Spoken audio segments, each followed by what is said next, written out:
exactly. It won't work otherwise. Just following on from that, leading nicely to the question I had in my mind for you in relation to variability and the sustainable limits and the Wentworth Group's paper.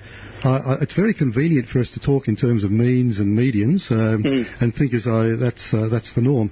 But what I'm interested in is what happens in drought periods similar to the ones we've just had. Say we get our 40% reduction in diversions upstream. So you've got 60% left, and if we're talking mean, it sounds like that's happening every year.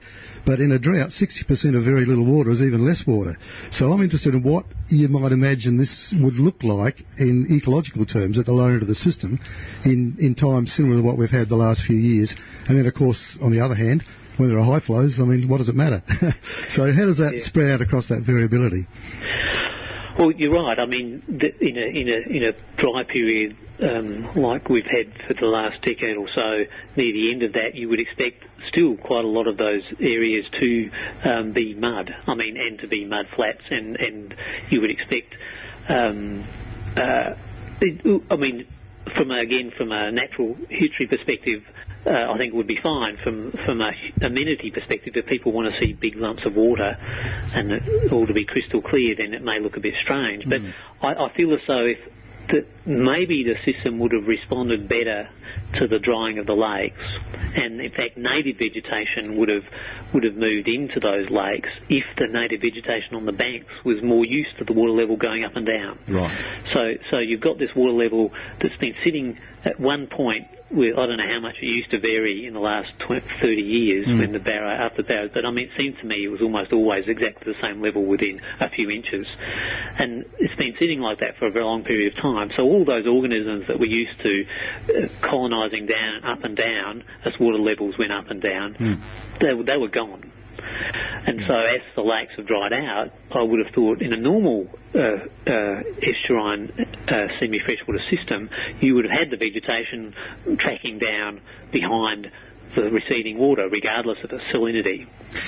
Yes, that's actually, we've witnessed that in several areas, not so much around the lakes, I must admit, but certainly in areas down further towards the channel and around Clayton, for example. There's a couple of wetlands tucked in around there. We're seeing that happen right now.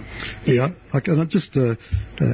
the actual level of the lake was about 0.75 of a metre above sea level, maintained, as you say, fairly constantly. We can see a difference now between the land which is below sea level, which was never exposed, and the land which was covered from the time the barrages were built, and the regeneration that's occurring as against the generation, not regeneration, where there was never any before, is quite marked in some spots. Yeah. And welcome back to Counterbalance, where we're very fortunate today to be speaking with Professor Hugh Possingham. He's a professor of mathematics and zoology and resides in Queensland, lecturing at the University of Queensland Ecology Centre. Now, Trevor, I know you've got another question for our guest. Well, just following on from what we were discussing before the break in relation to the artificially raised lake levels when it was a freshwater barrage-driven system, and what's inevitably going to happen in the future, even with the current long-term plan talking about managing the levels to more reflect the natural history. And you made the point about amenity, human amenity, and expectations maybe not always matching the natural history and the requirements of the ecosystem. Around the lakes, there are quite a lot. I live right on the waterfront near Clayton, and the boundary there, the natural boundary, is very, very close to what it would have been at sea level, even with the lakes high, because it was a sort of probably a bit under a metre deep on the edge with a rocky shore. Now, what's happened with this drying down of the lakes to over a metre below sea level? Wind-driven sand and sand dunes. Out in front of my place right now, it's about half of that rocky bottom. It's now about 450 centimetres deep when the lake is back up, and I can see that sort of physical change happening all around the dried down lake. And I'm just wondering what you might think some of the ecological issues might be around those physical changes that are now occurring. Yeah, I mean, that's very interesting. I think how the substrate changes in terms of the size the soil particles from pebbles through to fine silt is very much driven by water and wind, and it's a complicated mix of things that happen under those circumstances. The different sorts of organisms are adapted to different sorts of conditions. In fact, it's interesting, the systems that I've learned about more up here, the whole Brisbane River, those people who know the Brisbane River is all covered in mangroves and is basically muddy.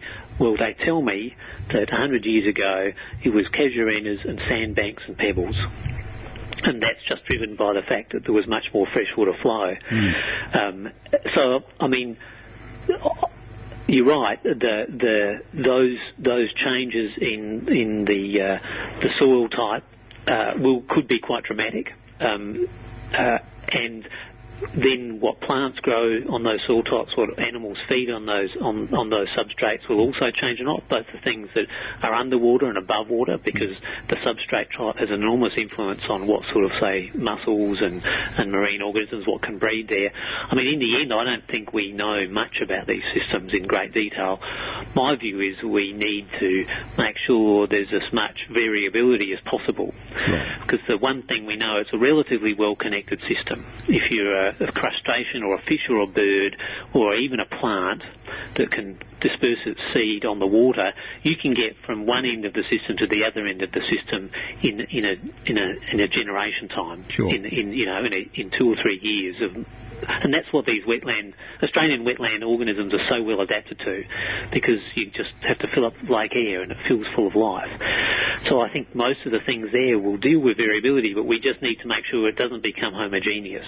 And that's why maybe having the barrages still capable of changing the water a little bit to suit our needs is important. But to be honest, I mean, in the end, I just don't think we do understand the long-term consequences of these things. I don't think we even know what we might have lost by putting the barrages in. I mean, I don't think we have the data and the records to know how many species have now found that whole area unfavourable.